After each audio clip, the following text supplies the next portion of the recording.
For more frequent video uploads, feel free to support AnimeKouhai at Patreon. The link is in the description below. There was a money-driven economy but still a single currency that circulated across the whole of it. There were no language barriers. Everything was different from the last world, but in a way, the environment was perfect for her to take advantage of. To Maribel, the whole world seemed like a sandbox, ready for her to play in. Yes, I am destined to descend upon this world as its rightful ruler. Ruling this world, to Maribel, was a natural goal to have. Once she was older and had the right to speak up, the world was hers for the taking, but until then, she thought, the fewer people who knew about her ambitions, the better. Ever so carefully, she made sure no one could guess her true nature from her behavior. And when she was 3 years old, she had her first audience with Granville. So you're Maribel? Yes, grandfather, it is a pleasure to meet you. It wasn't a 3-year-old's usual way to greet someone, but Maribel had accounted for that in her calculations. Granville wasn't like the other rabble skulking around the palace. To her, even her father, the king, was just another pawn. Her brothers, her wet nurse, her servants, and everyone else, as she read their desires, she methodically brought them under her rule. But Granville was different. He was above all that. Why didn't you try to control me? Granville asked, seeing that Maribel had promptly dropped the act. There was no familial kindness to it. All that existed was the relationship between the ruler and the ruled. It was then that Maribel learned her instincts were correct. If she had tried to deceive Granville, she likely would have been killed on the spot. Not even Maribel's avarice skill was omnipotent. It could be resisted. After repeated, gradual attempts, it might have been possible to bring Granville under her rule, but he wasn't the kind of man to allow that. Maribel was confident of that, so she decided to be honest. No matter how things played out, she would need partners, and along those lines, Granville could potentially be the greatest partner she'd ever have. I can see people's desires. I mean literally see them. And prodding them allows me to make them do my bidding. But you're not like the others, grandfather. You have a greater ambition than anyone else, but you've also got a will strong enough to bottle it up. So you've seen that far, little girl, or should I call you Maribel? Who are you anyway? Me? I'm Maribel. Maribel the Greedy. I like it. Declaring your very presence before me, are you? The head of the Razzo family liked Maribel. In time, they opened up to each other, sharing in the secrets they knew. Granville knew about the politics surrounding the Western nations, as well as the demon lords who ruled the world. Maribel knew about her previous world, as well as the avarice skill she acquired in this one. To her, this was the gamble of a lifetime. Her brain was one thing, but her body was still that of a 3-year-old. As she saw it, it'd be difficult to survive all on her own. No matter what it takes, no matter what, I need to firm up my position. And to do that, she needed to prove to Granville Razzo, the local kingpin, that she was useful. Instinctively, she understood that was the best thing she could do right now to set herself up as ruler. And the gamble paid off. Maribel, if something happens to me, I want you to inherit my ambitions. What I seek in this world is peace. We must reach a world of universal equality, under the rule of the Razzo family. Yes, grandfather, I understand. I promise I will provide you with my full cooperation. Thus, this unlikely pair forged a bond that none other could enjoy. The family founder and the little girl, the alliance between a former hero and one whose avarice knew no bounds. Granville spent the next several years guiding Maribel, instructing her on the full array of Razzo holdings and co-conspirators. He also revealed the true identity of the god Luminous, as well as his own secrets, the underground dealings he engaged in to protect his seat in the 7 Days clergy, as well as how the demon lord Luminous's power was what truly kept the Western nations safe. He told her everything. And now, at the age of 10, Maribel was second only to Granville in power, using her skills to the fullest to take action against Rimuru. Volume 10, Chapter 3, The Council, Part 1. Here in Seltrazo, a small northern kingdom, a conversation was underway between a boy and an old man. The boy was Yuki Kagurazaka, Grand Master of the Free Guild, and the man was named Johann Rastia, council mainstay, generous benefactor to the guild, and prince of the kingdom of Rastia. As his last name suggested, he was the elder brother of Rastia's current king, but he was also one of the 5 elders who controlled the council. He always held his confidential meetings here, in Seltrazo, a small, rural nation perfect for avoiding the eyes of the Western nations. This was because Seltrazo was home to a safe house run by the Selt Foreign Information Bureau, the leading intelligence agency in all the Western nations. The SFIB was established as a risk management group, surveilling the lands outside human control and preparing for any upcoming monster threats. It had a group of talented agents, all of them ranked B or above, and its small number made it truly a team of elites. Any location under their protection would be impossible for foreign agents to infiltrate, and that was why Johann used this house for all of his most delicate meetings. Well, can I hear your report, then? Right. It's pretty clear that the Demon Lord Rimuru's fully onto me. I went out of my way not to leave any evidence, using merchants from the east and so on, but regardless. Then can't you talk your way out of any suspicion? Yes, my own staff suggested the same thing, but there's no guarantee talking my way out of it would keep me safe, you know? He is a demon lord, keep in mind.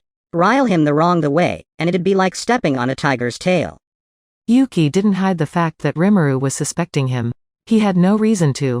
After all, Johann, this Five Elders member, was essentially Yuki's boss. Boss was the right term, because this was strictly a business relationship between the two, one that existed because they both profited from it. The council funded the Free Guild, and in exchange, the guild carried out work for the council.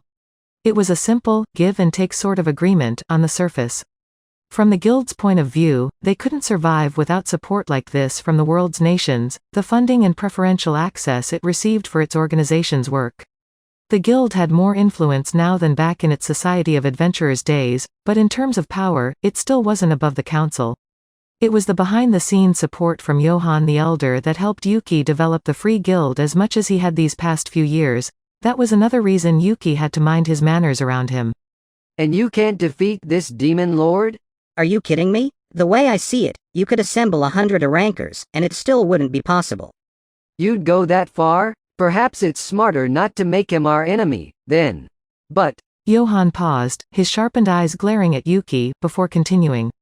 It is the Elder's opinion that the Demon Lord Rimuru is a hindrance. And your missteps are the cause, Yuki. Oh, what do you mean? Your little conspiracy with the Demon Lord Clayman. If that had succeeded, we wouldn't have had to deal with those sniveling Eastern merchants to open trade routes with the Empire. Once we had secured that, all we'd have to is wait for Veldora to fade into oblivion a few centuries from now, and the Forest of Jura would no longer be a threat. In fact, demon lords like Caroline and Frey could have served as protective walls for us. And now look. Well, I don't see what I could have done, you know. You really can't plan for someone like him. Johann was one of the people aware of the plans Yuki's group was working on. They were applying their own spin to the games played among the demon lords, trying to work them to their own advantage. And the whole reason that was possible. Yes, you're right. You couldn't have done anything. We never could have imagined a monster like that in our way. But couldn't you have bested him? It was the young girl who entered the room now, silently closing the door behind her. Maribel Razzo, the very person who'd formulated this whole plan. She slipped into an ornate chair, joining the other two. Oh, Maribel, and is the venerable Granville with you? No, I've come by myself today. But I'd still like to hear the answer to that question. Maribel turned to Yuki, paying Johann little mind. It's just not possible, he replied, as if captured by her gaze. Rimuru alone would be a challenge, but he's got the Storm Dragon with him, too, you know? Forget it. There's nothing anyone can do about him. You saw Veldora? Yeah, he was going around in human form, but he introduced himself as Veldora and everything. Yuki meekly answered the question. Maribel expected nothing less from him. Right. The Demon Lord Rimuru is the key to sealing Veldora away. If we let that evil dragon free, he'll spread ruin across the whole world. Grandfather told me himself. Indeed, Johann said. Your grandfather personally witnessed the darkest days of that dragon's rampage. He's always quick to remind me of why our god is so fearful of him. Yes, and now Rimuru has tamed him. Meddling with them is dangerous, but if we want my Ratso family to prosper, we need to crush the rise of Tempest. What a headache this is. Yuki, couldn't you defeat Rimuru if you truly put your mind to it? Johann was now repeating himself. Combined with Maribel, they had now asked the same question 3 times. Didn't Yuki have what it takes to beat Rimuru? But this time, Yuki had a different answer. We're talking about someone not even Hinata could beat, you know? It's gonna be really hard for me to win if I fight him. My chances could go way up under the right conditions, but... What it sounded like he meant was, if it was just the Demon Lord Rimuru by himself, maybe they could make it happen. So what's your next move? Maribel asked. My general strategy will be to avoid direct confrontation with Rimuru. Even if I did beat him, I just don't see it earning us much. We'd have to pay far too much of a price for it. Yuki went on to discuss their future plans, including Kigali's upcoming ruins expedition. As Maribel had ordered, he was leaking out the info he gained from Clayman, and Maribel and Johann were now acting on it. Maribel thought for a moment. Eliminating Rimuru, or at least rendering him harmless, was something she wanted to achieve at any cost. The greatest wish of the Razo family would have to go unfulfilled otherwise. Maybe it'd be easier to seize the world if they worked with the Demon Lord, but Maribel had already deemed that a poor choice. The problem was their differences in thinking. With this world as well, Maribel intended to take it from a single, gold-based standard currency to a paper-based economy spearheaded by each individual country. She wouldn't eliminate the current money system, she'd just implement new currencies in each nation. It didn't have to be paper either, silver or copper or whatever was fine, too. Basically, if she could build a world where currency markets went up or down depending on the power of all nations involved, then perfect. That's how foreign exchange worked, and it'd be the council, and the will of the 5 elders, that set it up. That was the one absolute must to victory here, they needed to be the people deciding the value of things. Against the weaker nations, they'd even levy punishing taxes or conscript their populations into military service in the name of monster hunting. It was a perfectly legal way to subjugate one nation under the rule of a stronger one. That's it for this video, guys. Thank you for always watching my videos and supporting my channel. Shout out to James Thompson, Ice B, Bill Power, Mark Gian Prospero, Wabalabadabdub, It's Vix, Rahul Subramanian, Arun Shrestha, Milim Nava, and last but not least, shout out to Morris Newbie. I'll see you guys in the next video.